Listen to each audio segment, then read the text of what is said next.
Hi అండి, అందరికీ నమస్కారం. వెల్కమ్ టు ప్రివ్యూ రివ్యూ గురు. ఈరోజు మనం ఈ వీడియోలో ఏపీకి సంబంధించి రీసెంట్గా ఏపీలో జనరల్ ఎలక్షన్లు అయితే కంప్లీట్ అయ్యాయి కదా, దీనికి సంబంధించి ఏ విలేజ్లో ఏ పార్టీకి ఎంత ఓట్ షేరింగ్ వచ్చింది అనేది ఇప్పుడు మనం ఈ వీడియోలో చూద్దాం. మీరు కూడా మీ విలేజ్కి సంబంధించి ఓట్ షేర్ తెలుసుకోవాలనుకుంటే ఈ వీడియోని చివరి వరకు చూడండి. ఇప్పటివరకు మీరు ఎవరైనా మన ఛానల్ సబ్స్క్రైబ్ చేసుకోతే తప్పకుండా సబ్స్క్రైబ్ చేసుకోండి. అదేవిధంగా ఈ వీడియోని లైక్ చేయండి, షేర్ చేయండి. ఈ వెబ్సైట్ యొక్క లింకు ఈ వీడియో కింద ఉన్న డిస్క్రిప్షన్లో ప్రొవైడ్ చేస్తాను. మీరు దానిని క్లిక్ చేస్తే ఈ వెబ్సైట్కి ఇలా వస్తారు. ఇక్కడ మనకి జనరల్ ఎలక్షన్స్ 2024 అని ఉంది కదా, దీని మీద క్లిక్ చేయండి. క్లిక్ చేస్తే మనకి ఈ విధంగా ఒక వెబ్సైట్ అయితే ఓపెన్ అవుతుంది.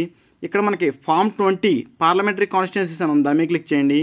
క్లిక్ చేస్తే మనకి అన్ని పార్లమెంటరీ కాన్స్టిట్యున్సీలు చూపిస్తాయి అనమాట. మీ పార్లమెంటరీ కాన్స్టిట్యున్సీ ఏదైతే దాని మీద సెలెక్ట్ చేసుకోండి. ఇక్కడ నేను కాకినాడ పీసీ మీద సెలెక్ట్ చేస్తున్నాను. సెలెక్ట్ చేసుకుంటే మనకి ఒక పీడిఎఫ్ అయితే డౌన్లోడ్ అవుతుంది. డౌన్లోడ్ అయిన తర్వాత దాన్ని ఓపెన్ చేయండి. ఓపెన్ చేస్తే మనకి ఈ విధంగా పీడిఎఫ్ చూపిస్తుంది అనమాట.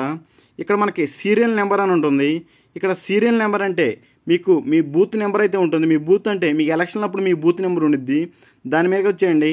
అక్కడికి వచ్చిన తర్వాత ఇక్కడ నేమ్స్ అయితే చూపిస్తాయి అనమాట. అంటే ఎవరు కంటెస్ట్ చేశారో వాళ్ళ నేమ్స్ చూపిస్తాయి. దానికి ఎదురుగా ఏ అభ్యర్థికి ఎంత ఓట్ షేరింగ్ పడిందనే చూపిస్తుంది. ఈ విధంగా మీరు మీ పార్లమెంట్ కాన్స్టిట్యున్సీలో అంటే మీ విలేజ్ వైజ్గా ఓటు అనేది చెక్ చేసుకోవచ్చు.